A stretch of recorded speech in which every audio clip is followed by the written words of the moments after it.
Praise the Lord, our daily bread. Wisdom of Solomon, chapter 6, verse 16. She makes her own rounds, seeking those worthy of her, and graciously appears to them in the ways, and meets them with all solicitude. O Almighty God, thank you for giving this wonderful verse. May your presence showers on us. O Father, not everyone has wisdom. Whoever lives in the fear of God will gain wisdom. Where there is wisdom, humility, gentleness, kindness, compassion are imprinted in one's heart, which never fades away.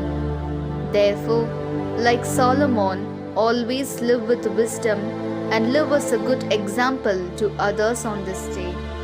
We ask this in the name of Jesus Christ. Amen. அன்றாட உணவு.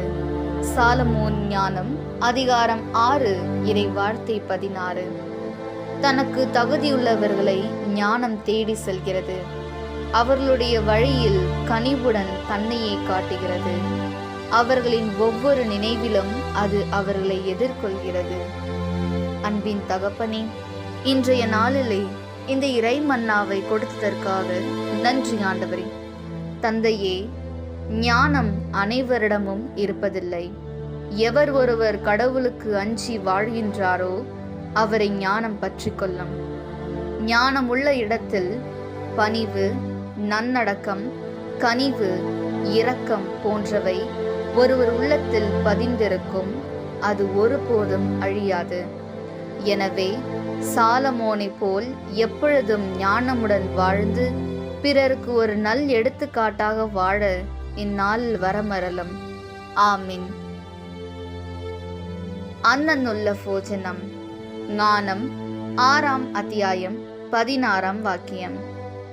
யோக்கியதையுள்ளவரே ஞானம் அந்நேஷிச்சு செல்லுന്ന. அவருடைய சிந்தகளிலும் பாதகளிலும் அவள் கனிவோடே പ്രത്യക്ഷപ്പെടുന്ന. എല്ലാവരിലും ജ്ഞാനം വസിക്കുന്നില്ല. യോക്തയുള്ളവരെ ജ്ഞാനം അന്വേഷിച്ച് അവരിൽ വസിക്കുന്ന. ദൈവത്തെ ഭയപ്പെടുന്നതാണ് ജ്ഞാനത്തിൻ്റെ ആരംഭം. അതിനാൽ ഞങ്ങൾ ദൈവഭയം ഉള്ളവരായി സോളമൻ രാജാവിനെ പോലെ ജ്ഞാനമുള്ളവരായി ജീവിക്കുവാൻ ദൈവമേ ഞങ്ങളെ അനുഗ്രഹിക്കണമേ. ആമീൻ.